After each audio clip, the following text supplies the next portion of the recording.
G'day and welcome to SC Playbook NBA. I am Matty G, and for a stupid reason, SC Spy is not here this week, and they've thrown me the keys to the bus, Sumsky, and it's probably downhill from here.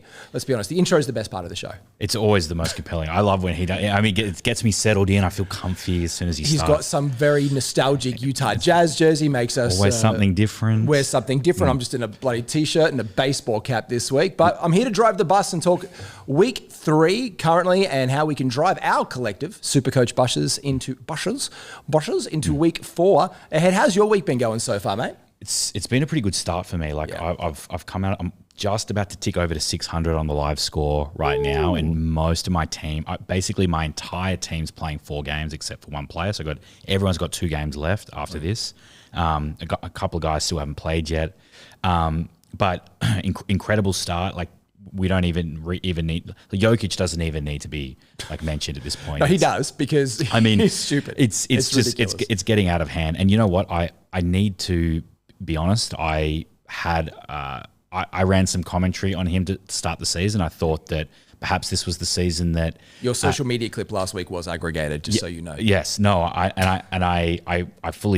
take that on the chin, because look, there was some concerns in the back of my mind about, you know, how sustainable is this? But I did flag that, look, he is always finding a way to get more generational as the seasons go. He finds a new notch and level each time, but how is that sustainable? Can that go on forever? The answer is yes, it can go on forever. Let me just throw a couple of stats at you right now. Throw me 3. Okay, here's 3 really good ones. He has right now 71 career triple doubles in the first 3 quarters. So we were concerned about minutes and whether, you know, how that would affect things.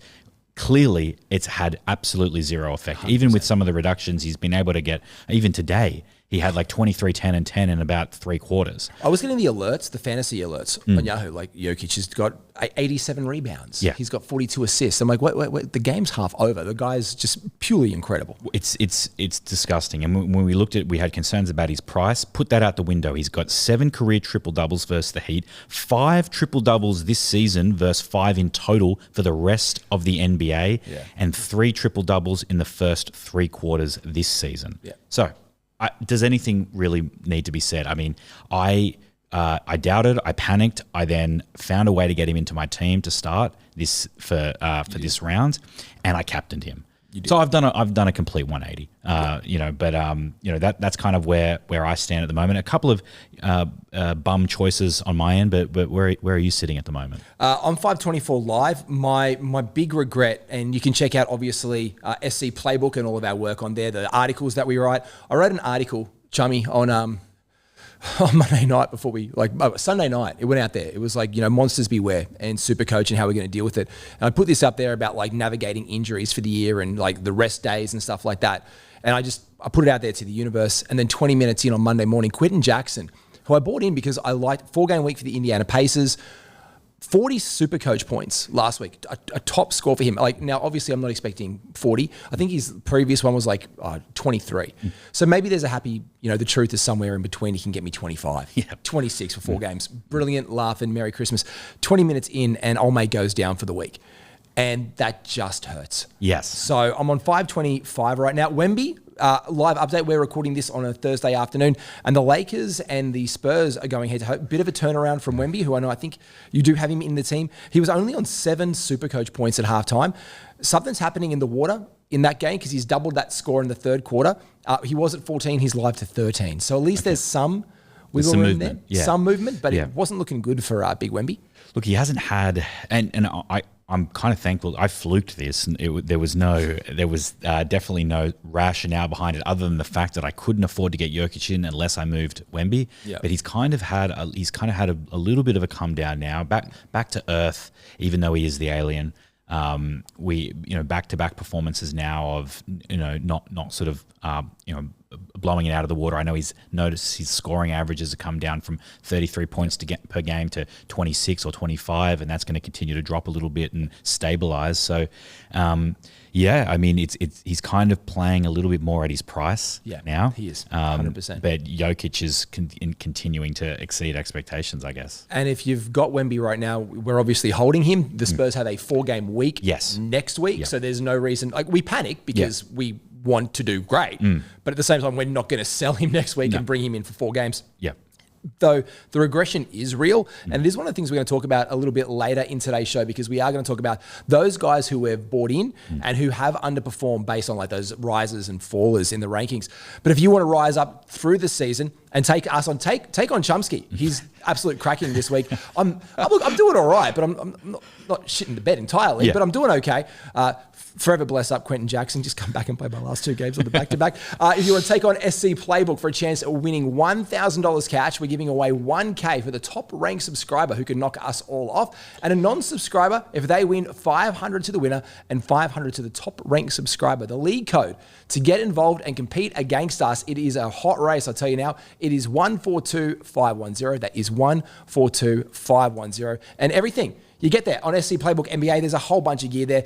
You get NRL, you get cricket, EPL, NFL. It is super cheap. You can find us, as always, on all of the things: Insta, Facebook, Twitter, the TikTok. Don't stop at SC Playbook NBA. Jump across and give us a follow and get onto it, because for less than $2 a week, it gets you access to absolutely everything. The entire network of sports. Name it, we've probably covered it. Apart from pickleball. We're not there yet. We're close. One can dream. One can dream, mate. Right. So talk us off best performances so far. I guess we've swallowed the lead on this one. It's been Jokic, but who else has been like raising the interest barometer for you in week 3 so far? Well, I have definitely, there's a couple that I've sort of got some mainstays and then something a little bit left field, which again, I did last minute. But, Shea, he's at this point, he's just becoming just as consistent as you could hope for. He's got a little bit of that Jokic in his DNA, and the fact that he's seemingly able to be super productive through the first 3 quarters. And if he gets benched, you just take it. And it's the opposite. The other day versus the Clippers game, because let's talk Harden. We had him on the radar. There was a bit of talk in our group chat about Harden or Kawhi this week. Who could we bring in? They've got the 4 gamers coming up. I said Harden is the shout, because you never know. Great shout, by the way. Great shout. Thank you. I mean, but then 22 points at the first half, absolutely cracking, and then 27 for the game. But Shea, 7 points, comes back and like floats near on bloody 40. Yeah. The guy is, as you say, just consistent every single time. He had 30 points, 12 assists or 12 rebounds in 29 minutes. Incredible. And OKC Thunder got the win. And they got the win. It's been an absolute joy to watch them play basketball so far. So he's gone between 30 to 35 points in 6 of 8 games so far. And one of those that didn't was a 55-point explosion versus the Pacers. Like we said, added 12 assists against the Clippers yesterday. And he's got sort of some soft-looking matchups remaining for the week against Blazers, Kings, Grizzlies. Right, they're playing, obviously right now they're up 10 points on the Blazers at time of recording, and he's crushing it. And Shea is crushing it. Like it's like nothing no surprises here. Shea Gilgeous-Alexander, very good at basketball. Very good. He's a very safe captain for you. Usually, you can rotate between him and a Jokic and a Giannis. Captain obviously, Condom. He's very safe. That's right. Very And then another popular captain, sort of delivering big numbers with a 4-game week. Giannis. Naturally, he went a little quiet in the second game against the Raptors on sort of the second night of a back-to-back. I said at the beginning of the week, a lot of people were asking me, is Giannis sort of a safe play? Will he rest? Is he and I said, I've got a feeling he's going to play 100% of the games in this round. It looks like that's how it's going to be. And it's his DNA. It's in his DNA. And I think you hit it on the head. I think he's going to play. Why? Because it's Giannis. Like, he likes to play basketball. He likes to get out there. You never hear him bitching and moaning about like, I'm going to have to take a rest game. He's like, I want to get out there and compete. And the Bucks look good. And when they look good, I think he's more engaged as a player as well. You're 100% right. He needs to. He gets out what he puts in, really, when it comes to the Bucks. And there was those trade rumors, and there was all those discussions about will he, won't he on sticking around with the team. And I think whether he wants to move, he needs to play well. If he wants to stay and they be competitive, he needs to play well. He's got all the incentive under the sun to just stick it out and really, really put up some big numbers. So they're obviously a couple of the main ones. And then obviously, I mean, a guy that I know you're passionate about. I certainly tried every which way to get him into my team, but because of my restrictions with positions, I was a little bit screwed. Tyrese Maxey. Yeah, look, I love Tyrese Maxey, but for me, it was the Philadelphia 76ers, their upcoming schedule that I couldn't just, they've got 4 games and they go back down to 2, 4, 3, 4. So they're on this seesaw. I love Maxey. I actually traded Maxey. I drafted him in fantasy, and on draft night, I traded him for Donovan Mitchell to a guy who really liked him. And I was like, you know what? I think Don's great. I love Don Mitchell. He's one of my other favorite players in the NBA. So I made the trade, and straight away, the first few weeks in, I'm kicking myself. But again, got the better of them today, which was kind of nice to puts that trade anxiety. But here's a question for you with these guys. And when we look at their schedules, because I didn't bring him in because of the 2 games next week, I knew I'd have to sell him. I wanted Jokic. I wanted to try and pitch the big 4. And when I look at my Supercoach score right now, I've got Jokic at 117. I've got Shea vice captain. I thought he was going to have a great week. So I've got him by number 2 currently, 69 points. Tyrese, 68 points. Very nice. And then it's Giannis at 67. So there's this group of guys who are all like 70 minus. But it's 117 points for Jokic without the captaincy tag on, if I'm not mistaken. Yes, that's right. Like, this is ridiculous. And this guy is putting up historic numbers. Then we've got other herrings in the room. Claxton, Sarr. Shout out to Brody, Russell Westbrook on a scintillating 66 points. And then we've got guys who are obviously picking up the slack on their team through injuries. Guys like Julius Randle's out there, Jaylen Brown. But the big one for me is Jalen Duren. He has been an absolute my gosh monster. Today, at time of recording, they've just finished their game a little bit of 22 and 22. I mean, unbelievable. And in fantasy, an excellent buy low target for the first week of the season, as was Cade Cunningham. And it's something switched in Detroit. So for me, I'm looking probably to bring these guys in. He's up to 14.9 million right now, up to 190K. So he's a future center rotation.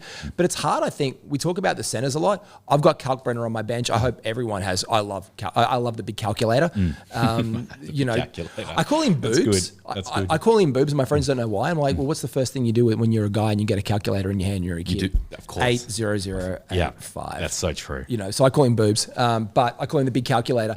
He has just been fantastic for the Charlotte Hornets to start the year. It was a 2-game week this week, so obviously he's benched. No one's captaining him.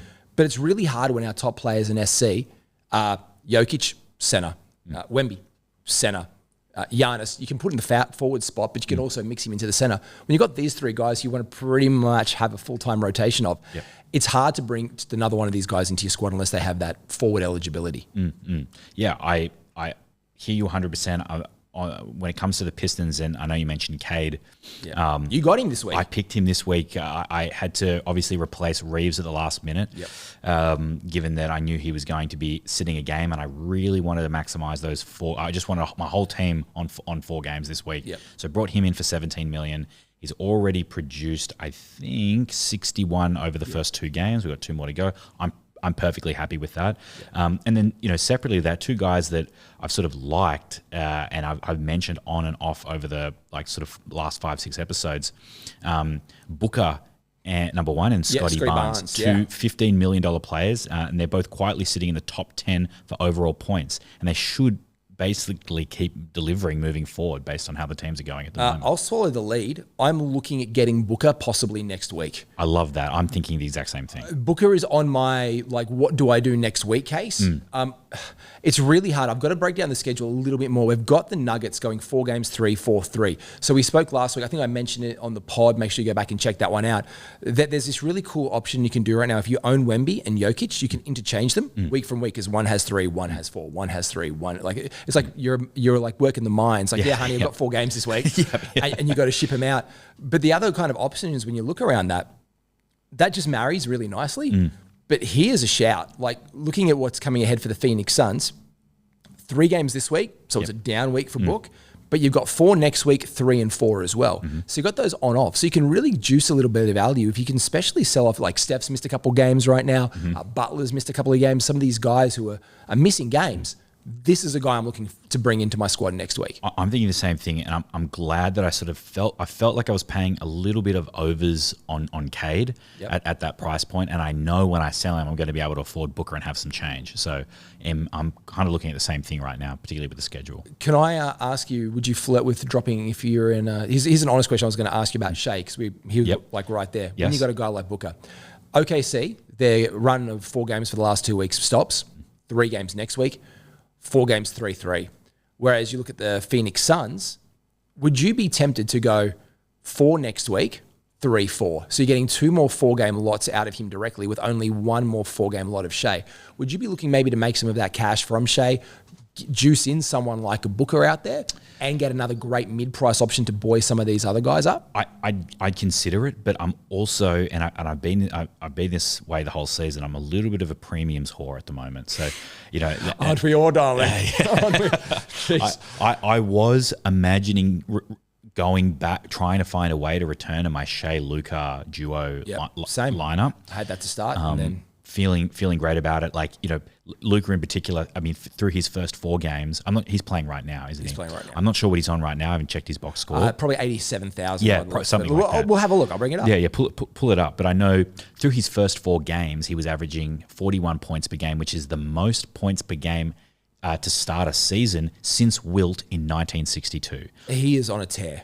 He's on an absolute tear. The only people that are behind him now. Holy crap. What's he on? Well, no, it's the score. He's completely flipped in that Lakers Spurs game. Oh, wow. Harrison Barnes. Hello, Harrison Barnes. You've shown up. 19 Supercoin for anyone following at home for the 0% ownership Harrison Barnes fans. 19 points. Wemby's on 18. Luka's on 35 points. Okay. They're down by 9. Third quarter, minute 52 to go. And Portland making a run against OKC. 25 points for Shea. Just a cheeky casual. He's overtaken. Aaron Wiggins was the lead scorer to start the game. So when you say points, you're talking about actual basketball points or Supercoach points? Okay, so, Supercoach points. So he's on 35 points, right 25 right now for SGA. 86 to 84 there. He's the top scorer in that game currently for Supercoach at 25. And the top scorer, just by a long margin, is Luka at 35. Yeah. So the next best is 20, which is Ayton, funnily enough. Well, look, I mean, that says everything right now at the moment. Like, I'm in love with Luka. I've been in love with Luka since the beginning of the season. Does he know how you feel? I've been DMing. I haven't received any responses. Does your wife know about this? I haven't necessarily mentioned that. Shared it in the relationship. But what happens in Supercoach stays in Supercoach. But I think that at the moment, I want to bring him back. I have a love affair going there, and I think him and Shea, I love that combo. I think it's reliable, and I feel like when one's kind of letting me down a little bit, the other always seems to step up, and vice versa. And then when they're both having mid games, their loving support network is your loving support network. It's something like that right now. So with that said, I love Booker, and I that's an option for me, particularly with Cade. I've got $4.5 million in the bank, by the way. Yep. So I actually have cash to spend, particularly if I hold Jokic or I'm going back to Wemby, whatever. For a girl like Luka, you're going to have to spend that cash. Exactly. Jeez. So that's kind of where I sit at the moment. But we'll see. The only red herring is the 2-gamer. Yes. Coming up. That's the big thing for me. For Luka. So next week you can get away with Luka for 4 games. Yes. And then he crashes down to 2 and then 3 afterwards. And then you bring him back in a couple of weeks after that's 4 okay. games. I don't mind using all 3 trades every week, if I have to. Just getting the cash to get my man back. Yeah. Doing what you need to do. That's right. Yeah, he's been absolutely huge to start. And again, big flip in the score. The Lakers up at halftime. We'll follow that right through and give it a ring. Let's talk about some of the guys. Yep. The most traded players last week, and number 1 on the list, I know we put it out again. Shout out to the SC Playbook NBA Instagram. Old mate does the graphics on that one, the most traded in players. It was Ryan Rollins, number 1 with the bullet, number 1 in your hearts, number 1 in your Milwaukee Bucks. And Jesus, Mother Mary and Joseph, bless up, he has underwhelmed this week. Not that he's not playing good basketball, not that the Bucks aren't playing good basketball, but Sumsky, there's something about playing fantasy basketball, being a good basketball player on the court and not great in Supercoach, or not great in fantasy necessarily, and are not translating. He's been great, but people expected a hell of a lot more from this bloke, so much so he was the most traded in Supercoach last week. And they expected too much, in my opinion. And I fell victim to this, and I did. I bought him in, and I was kicking myself because I'm like, what am I doing? I mean, what am I doing here? I know that these flash in the pans happen all the time throughout an NBA season. It's I don't want to move away. Shout out Jeremy Lin. Yeah, exactly. I moved away from reliable names in my lineup, sort of at the very last minute, kind of buying into the chat there on On Rollins, he was 7.7 million, something like that at the time when I brought him in. I'm like, oh, this is going to be amazing.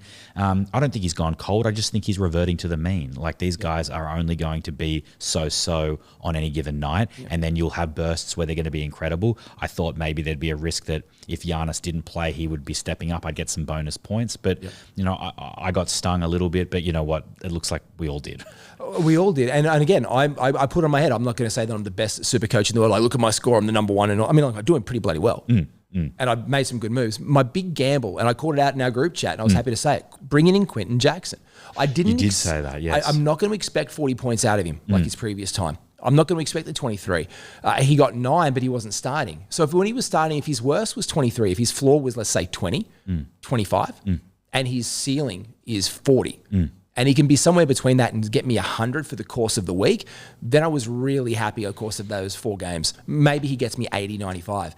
Wasn't expecting an injury, and that was my cheeky move. Like that was my cheeky, I'm going to do it. But the NBA has been decimated by injuries this week. Steph out, people who were kept. I mean, I got Steph out of my team, thank goodness, to bring in these guys so I could bring in Jokic. Butler, missing games. Kawhi said he was playing the back-to-back. And then all of a sudden he's not, and that was one of the things in our chat as well. I think was just Spy brought him in, didn't he? Yes. Spy was like, I'm gonna get him instead of Harden. He got stung. Yeah, and we're all gonna get stung like this by bringing in the Rollinses, the Jacksons. But one of the other most traded players, I know this is on your radar. Yes, Lauri Markkanen. So here's what and again, this is going against the philosophy, and I need to get back to this. I need to get back to my core philosophies and principles on this. But I preached Advia. All off season, and I said, and I've loved what he's done for me in the first 2 weeks, and then I just got a little bit trigger happy when I saw that Advia was sitting at 13.7 mil. He was in my roster, and I saw that Markkanen's still cheap. I'd talked about it with Spy the previous week. We were jealous. He was 12.5 mil, and I said, you know what? He waved him around. He was like, look at my Lowry. I know. He wore the Jazz jersey on the freaking pod, man. I mean, come on. And then I start looking, and I'm like, Advia, he had 70 for the week, and Markkanen at 135, and he's a mil cheaper. And I'm like, you know what? I'm just going to do it. And then immediately I got stung on that first game. I mean, he's got 34 right now. I'm hoping that he can kind of make a little bit of a push now, but unfortunately Utah only have one more game. So I messed up there, and I sort of fell victim to it. But again, you cannot blame me given how tantalizing he was, and I'm sure a lot of other people are in the same boat right now. They are, and this is the thing though. I think one of the things we should actually start to follow. Here's my new take on Supercoach. Don't listen to this. Listen to your pods, read your newsletters, do whatever you're going to do. But don't give an absolute rat's ass about it until 20 minutes before tip-off. Definitely. And then you can hit your panic button. Just make sure like you have a smoker break or a meeting scheduled for before the tip-off every single week on Monday, because this is where we got the Luka news. This is where we got the Austin Reeves news. Guys getting traded at the last minute. No one was trading in Jake LaRavia. No one was doing Jake LaRavia this week. Yeah, you're right. And all of a sudden he gets traded in and he's there. Devin Booker. These are the guys that are the most traded ins of the week. So for us, players out though, Buzelis, a concern still for like these most traded out players. These are all happy moves. But one of the other names I was going to ask you was Cooper Flagg got moved out by a lot of teams. I noticed that. He's been in my flex spot every single week so far, and I'm just going to probably keep him there. I have no reason to. I'm making money on him. Yep. He started at 5 mil. I think he's almost at 7 right now. Yeah, 6.1 plus 6. Okay. Yeah, 6.8. So he's up 1.1 mil since the beginning of the season. So just not earning quite your 7. cash. But he's going to keep generating. I'm going to hold him. And like, look, right now, he's sitting on 40 for the week so far. Yep. With a break even of 27, like and I think they've got another game. So they do. I'm not ever going to really have a need to move him. He's going to be one of my better cash generators for the season. I think if you can just go the whole year, if I can go the whole year with him, I don't have a high confidence in where AD's health's going to be for the year long. I don't know the status on Kyrie yet. I'm sticking around. You can make me cave on a few things. You're never going to make me cave on Flagg at the end of the day. I don't think so, and that's where the narrative has to come, because I think what we like, even just strategically basketball wise, in a like in the cylinder, what do the Mavericks care? No, yeah. What do the Mavs care right now? Like, they've got Cooper Flagg, the number 1 draft pick. They're absolutely bloody ecstatic. If they end up tanking and getting someone great back next year, even better. Even better. Yeah. Like, Nico must be like, look, here's the generational future. We've got defense now because apparently Luka doesn't play it. But we're seeing these things going on. if Kyrie, this is my thing. Yes. If Kyrie comes back early in January, let's say January, February, Yep. and they start to compete for a play-in spot because they know that they could put it together on the line. So if they bring back Kyrie, let's say mid to late Jan, AD is healthy at this time, and they can get into, it's a crowded Western Conference, but if they can flirt around the edges after a disastrous start, this is where Cooper Flagg is going to generate you so much cash. You could literally sell him at that point and bring in anyone you want in your, not anyone you want, but someone that you need, or at least 2 trades you need on a week, and they're scheduled to finish off the year. They didn't do it to us in Supercoach land this year, but down the path, like a lot of future gazing, the Mavs have a nice 4-4-4 game week and then 3-3-3 towards the stretch of the finals. But coming in those 4 gamers, that's going to be very beneficial for you in Supercoach. I agree with, and look, I think that the reality is that the second that lineup gets a little bit more star-studded, I probably will look to move him on then at the pointier end of our season when I need to be super ultra competitive, and I'll want to cash in then. But like, long way to go before then. And we're in their first 4-game week of the year right now, Yes. and in the next 4 weeks, the Dallas Mavericks have 4 4-game weeks in 3 of the next 4 weeks.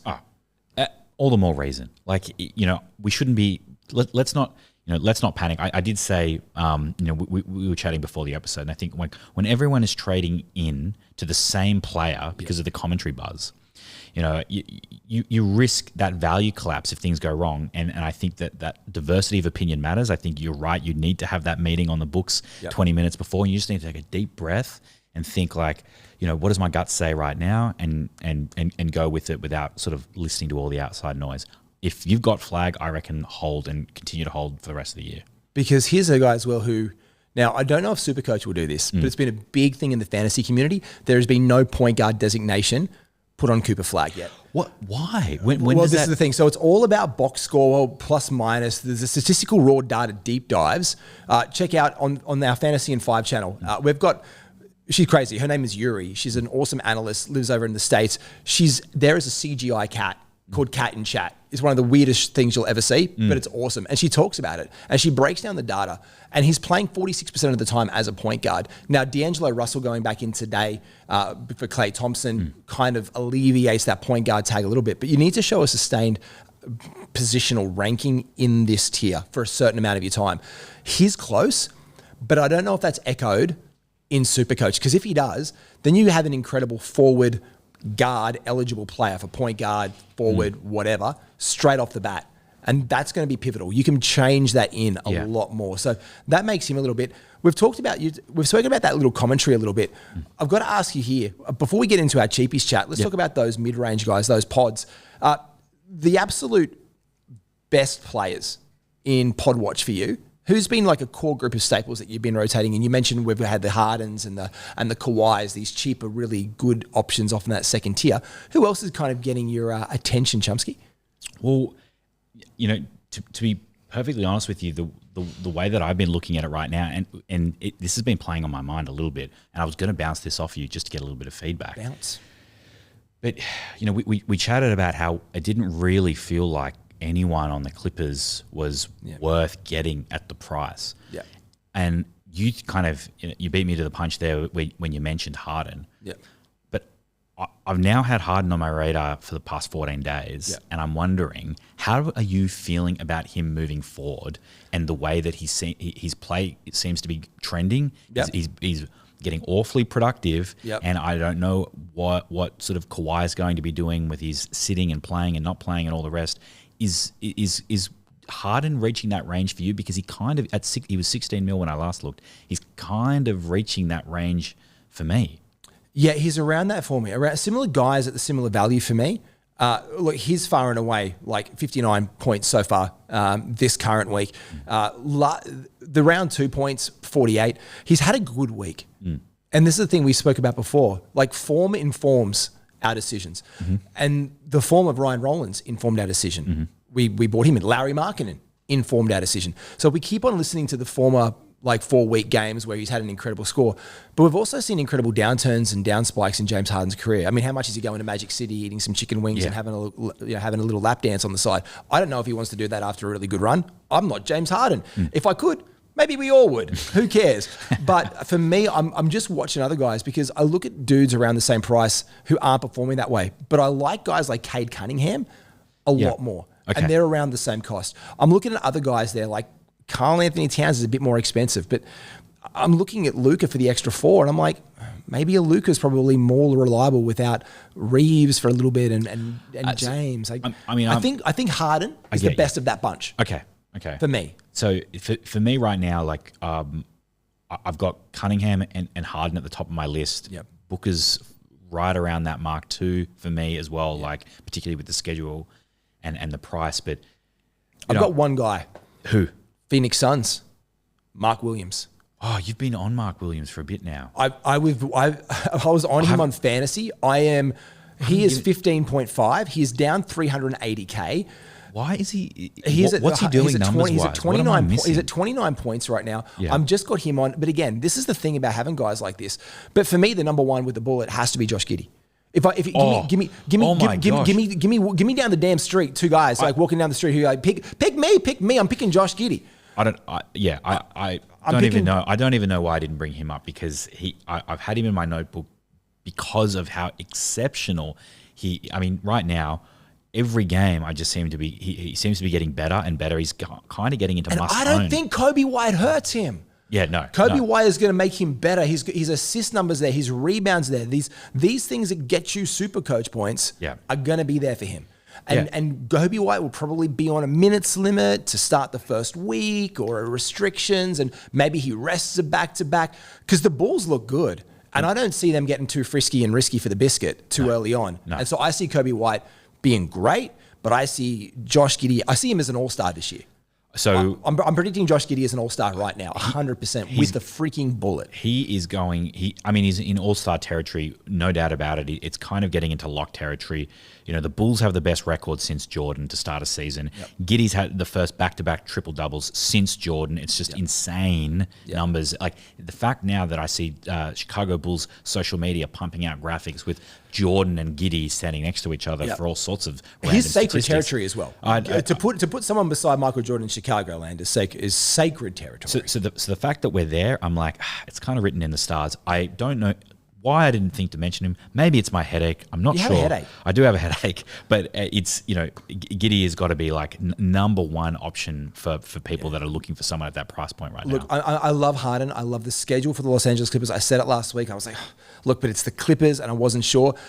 I wasn't sure as well because Kawhi, it was all informed and intention was that Kawhi was going to be playing back-to-backs. Yeah. And I think, and Kawhi, and this is the crazy thing. His first game was better. James Harden's first game was better. Kawhi hit the winner. They get the win. The next game, without Kawhi, Harden doesn't perform as well in Supercoach points. So for me, it was like, you shared that was the thing that got my attention. It was the first game of the week when Kawhi and Harden shared the floor, and Harden came away with more Supercoach points. They were both productive. Great win for the Clips. Buzzer beater by KL to finish the game. And the next game in OKC, which is, let's call it a revenge game, Harden. Yeah. Revenge game, darling, Harden. Started off with absolute fireball. 22 points, I'm pretty sure. I was confident at halftime. Finished with 27. So he tried to take a lot on his back. He tried to get him there. And that's what was the concern for me, that he'd just be another 20 to 25, 26-point scorer when you guys get Cedric Coward for cheaper, who's doing 25, 26 points a game at the same time. So then who are you looking at from a cheapie's perspective right now? Cheapies wise, look, Minnow is 100% on my radar. Yeah. I brought him into the team this week. In fantasy, I picked him up in a couple of places. I've liked him. I've liked the role that he fulfills. And the Boston Celtics are now, though, on the threes. So, unfortunately, probably a trade option. The cheapies that Quentin Jackson, all depending on what happens with Nembhard this week, like he's still there. Now, we hear that Andrew Nembhard is still out for the Indiana Pacers. I bought Quentin Jackson in. I know it's a hammy, so I'm hesitant to give it, but at $5.6 million, that's a price that I want for a guy who's 25 points a game, who can generate me some cash off the borderlines there. If you don't have Kalkbrenner to be earning you cheapy cash money right now, Kalkbrenner is an absolute must. He even had personal reasons, had a down game. They only had 2 games this week. You're not going to see too much variance in him. I think the calculator boobs has to be on your radar by this point in time because he has been playing absolutely tremendously. Other cheapies, I've got, here you go. Look, Laravia on my list, he's kind of just crept up. He's boosted a 710K price point so far. So he really has gone up. But for me, I'm kind of looking at other opportunity guys with guys going down and guys coming back. I think for me, Isaiah Stewart has been one of the guys, when you mentioned the Pistons before, I was like, yeah, Duran. Stewart for me has been amazing. It's a good pick. I like him at 8-9 right now. He's gone up only 130K. He's at 59 points, Supercoach points for this week. I really like him. And another couple of guys in my notes that I've got down here is Cater. Now, if you need to sell off one of your bigs and if you need to run out somebody from your flex spot on a cheapie or for whatever reason you've got, I call him the big quesadilla. If you want to bring in the big quesadilla from Boston and Cater, I think he's a very relevant option. Otherwise, Donte DiVincenzo cracking along as a guard option at 9-2. I'm kind of okay with spending some cash on him. Currently this week, 51 points. A great game today with Anthony Edwards back in the lineup. And I think, again, someone... You've got the Timberwolves shirt on. The Timberwolves, the T-Wolves are better with Ant in the lineup.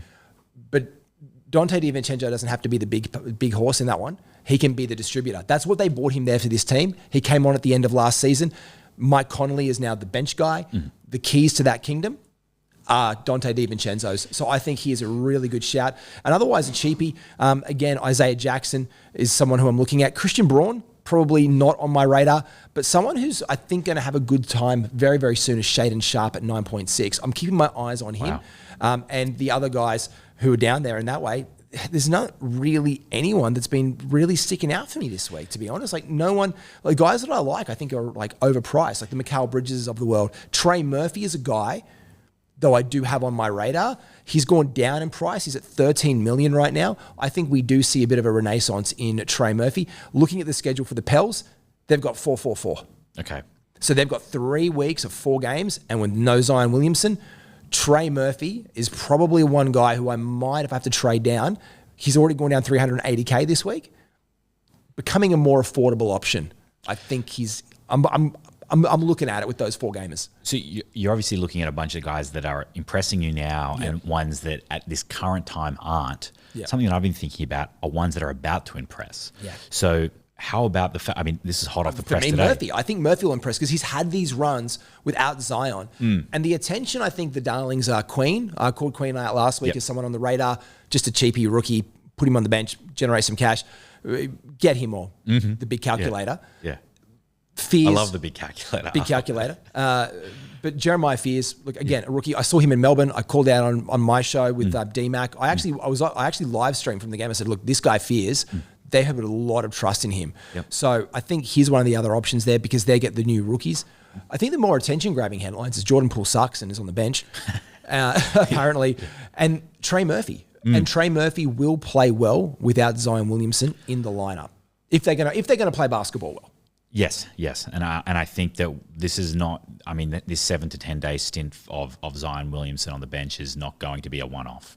I also know he's being reevaluated in 7 to 10 days for it. So if that then takes into ramp up time, we've seen him slip onto like, I've got to come back a little bit. I'm a little bit easy. That gives us that 3 weeks potential of value for Trey Murphy, or at least to get him in if he's playing well to generate us a bunch of cash. I'm hearing him for 3 weeks. So for me, the one who's down on cash right now, hey, but there's an opportunity without Zion on your team. It's going to have to be Trey Murphy. Well, if you want to get in early on someone, and this is probably only going to apply to 10 to 15% of Supercoach players out there right now because of Jokic and Wemby. But right now, Kessler has gone down. He's out for the season as of today, and so Jusuf Nurkic. He is 9.13 million. He should slot into that starting role now. And I mean, obviously, most people are kind of all set at the center position. But if you need a cheap one, buying Nurk before his price goes up would be a solid play now. Look, I 100% agree. Looking at their thing, 17 Supercoach points in their last game. What was it before? He's one of these other fringy guys. Now, Nurkic's price is at 9 mil. So for me, if you have some cash and you want to put it there, fine. I'm probably rolling a rookie. I'm probably rolling Kalkbrenner or Cater. Or Cater, I think is the guy. I think you're right on the opportunity. But what about Filipowski down the line? That's an option. I'm thinking now, Filipowski, 16 Supercoach points last game. His price, 8.2. 8.2. And so for me, he's got that power forward eligibility, can play center if they make that dual edge eligible. For me, it's Filipowski. I think that's that forward spot where I can bring him around where I think the center spot is so log jammed in Supercoach. It is. It's just so for those people that really want to, and again, this is going to apply to so few people because everyone's just going to be rotating the two, like you 100%, said, or just sticking and picking there. But I do like any one number of those guys for as just a cheap option there if you want to distribute your cash a little bit more across the other positions. But then one, not back from injury, I'll preface by saying that, but one to watch for when he is. Tell me more. Mathurin. Oh, you got me sourced. I love this. Started the season averaging over 30 points per game, and with the Pacers in dire straits in terms of warm bodies, should get as many minutes as he can handle, I think. 10 million currently. I think that's a really great shout when he comes back because, hasn't gone up 10.09 currently for Mathurin. Great price. Great price. We're talking about a lot about mathematics today. Math. I know. Boobs. Boobs, big calculator. But look, I like him a lot. I think Scoot Henderson has to probably also be on that late round radar. These guys who haven't come around yet because they're just out. We're going deep in the bag. You got to go deep in the bag because it's a long game. This is a long game. Like we're already mincing our words and feeling our feels after 3 weeks in. Yeah. What are we going to do? Come down into week like bloody 20. We'll be shells of our former selves by the end of it. Biggest watch for next week schedule-wise. Let's talk through the 4 gamers. We're here for it. Now, 4 games into week 4. Look, there is a bunch of teams. We've got the Hawks, the Hornets coming back after 2, Cavs, Mavs. We've got the Warriors. We've got the Clippers again on that 3-4 game run. We've got the Lakers. And then we have the Milwaukee Bucks on the back end of theirs before going into a 3 and a 4-4. That's why we like the Bucks and we spoke about them so much. And Giannis.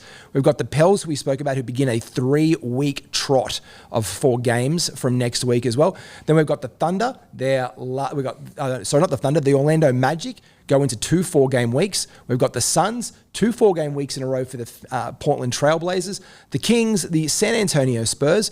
But one that I'm kind of watching the radar for the future, they only play the last 4 gamer next week is the Jazz. One that I'm keeping my eyes on that goes back to your Scotty Barnes point is the Raptors then go 4-4-4 leading into that 2-game weeker. So they're a little bit charting down that. Make some room to bring Scotty Barnes into your lineup maybe after last week. Yeah, I've got for me, and I said this to you before we even started the episode, but Lakers are back to a 4-game week. So Luka and Reeves for me are sort of back on the watch list. I love the idea of the Luka Reeves duo. Reeves is getting a little bit expensive now with what he's doing, unfortunately, and the fact that I traded him out hurts me. But depending on your cash and trade situation, it is worth noting, and you pointed out too that they only have 2 games the week after, so ideally leave some flexibility to move them out for that one. And then, I mean, you've kind of already you've already covered it, but then the Pelicans situation with Zion, and they've got the 2 4-game weeks coming up for them next. And my big hack for that is I did say Derek Queen last week was someone who was like on my radar for the future. I didn't know this last week when I mentioned him in my notes because I always just think of him as a center. He's got power forward eligibility. In Supercoach. Oh, that's right. He does. He has power forward eligibility. So this is a cash generator for you, possibly next. He's only 4.6 currently as well. Super cheap. Buy a low option, pour your cash into some big trades, like you say, those big primos that you want to bring into your lineup. But he's also scored currently the most Supercoach points already for the week for the New Orleans Pelicans on 45, which is stupid to think of. I know last week I thought, I'm watching him. And then this week I'm like, especially with Messi going out, Makovic has been down. Fears has underperformed for those who've bought him in. But again, someone who's at 5.2 million. He's cracked over that marker last week on 20. But Trey Murphy is the guy at 40 points. Sadiq Bey at 7. Jose Alvarado, Are you buying it? I like Jose as a person. Same. I think I would have a wonderful time having a conversation with Jose Alvarado. And I'm happy to watch the highlight tapes here and there too, but that follow 94 feet. I'm happy to get that platinum badge on 2K running down the court, like D'ing up. Like that's his staple, like those cheeky steals. But this is not sustainable. No. And I think we've also seen a down week for a guy who we were up on, which was Fears. Yes. So this is where 2 things can't be true. the one thing that can be true is that Zion Williamson shouldn't be in your set team. And if you love the Pelicans and then you got that news, you're feeling really bad about yourself currently. Yeah. But for me, Trey Murphy, especially with that dip in cash, and if he's not great this week, he is only 0.8% owned. But I love the fact that Queen is 4.2% owned. Like, he is a guy with that power forward eligibility that next week I have on my radar 100% to be on that one. And I probably might have to sell Buzelis. Yeah. I think it's the booze bus. The booze bus is off my lineup, I'm pretty sure. Look, that's understandable. I mean, and then we've got, 4 games for Giannis, Wemby, Maxey, Steph coming up, and then just 3 for SGA, Jokic, and the scorching hot Bulls. So they've got 3, then 4, then 3, then 4. But I'm like, what is he doing on my bench? Yeah. I'm about to have a bunch of 4-game weeks. The cash that I can get back from Buzelis, it's a little bit there. Like, what's he at now? Right now, he's gone up. I don't know why the man's going up in money. He's up like almost 500K. He's at 7-1 right now. So I get a couple million back in the bank, and I think Queen continues to trend up over those 3 weeks of 4 games. So for me, the only reason I didn't pull him in last week was because I boosted early to make Jokic in, and I had to get Jay Huff off my team from week 1 because he was just sitting around there. None of us knew what was going on with the Pacers situation until this week. Isaiah Jackson raises from the dead and is having an absolute corker. Speaking of, quick scores check right now. This is the live game, the Lakers-Spurs game, which was incredibly close. After I saw it, I glanced at it a minute ago. Oh my Jesus, Mother Mary and Joseph! We're going to have to wrap the pod soon so we can watch the end of this live because we've gone over a little bit. So, but as a last point, tell me what's the final verdict there on the Lakers-Spurs? I really want to know. 106 to the Spurs, 104 to the Lakers. 5 minutes left of action. Harrison Barnes continues to be your number 1 Supercoach scorer with 21 points. Victor Wembanyama, 17. But Ayton is continuing to absolutely dominate, 31 points, and Luka on 38. This is a hell of a time. A huge game for Luka again. 38 Supercoach points. Proves why you want to bring him back into your team and why you're laughing right now. 30 points, 13 assists, 8 rebounds. You love to see it. Absolutely love to see it. Now, don't forget to like and subscribe all things. Here, I guess the one thing, by the time we meet up again next week, is Ja Morant still a Memphis Grizzly? Ooh, that needs to be a whole episode to get into that. But I've got some thoughts. I'll save it for next week. Luka continues to cook. LeBron not back next week, you think? He won't be back next week. It's looking like the first game, because he's not going on the 5-game road trip. So it's going to be the 19th of November is his first opportunity to return. And I don't want to disparage your first love of Luka or your lifelong life mate and your wife, but what was your first love of a potato chip? What was the first potato chip you ever liked? And you're like, oh my God, chips are great. When I had the Smith's Chips original, just the original. Like the potato? Just straight fried original. Thin potato bit, crinkle cut. And I was like, you know what? There's something about this that is just so much better than any like. It's just simple. I don't need to add anything. Salt and vinegar was too much for me when I was younger, and I'm just like, this is perfect. You don't need to give me shapes. You don't need to give me any extra flavors. He's not a simple man, but he has a simple taste. Just give him a very thinly sliced bit of starch with some salt on it, and Sumsky is happy. This is SC Playbook NBA. Again, Sumsky, I'm Matty G. They threw us the keys to drive the bus this week, and I hope we've done you well. Go get some wins. Go get some points on the board, and we'll catch you real soon, guys. Take care.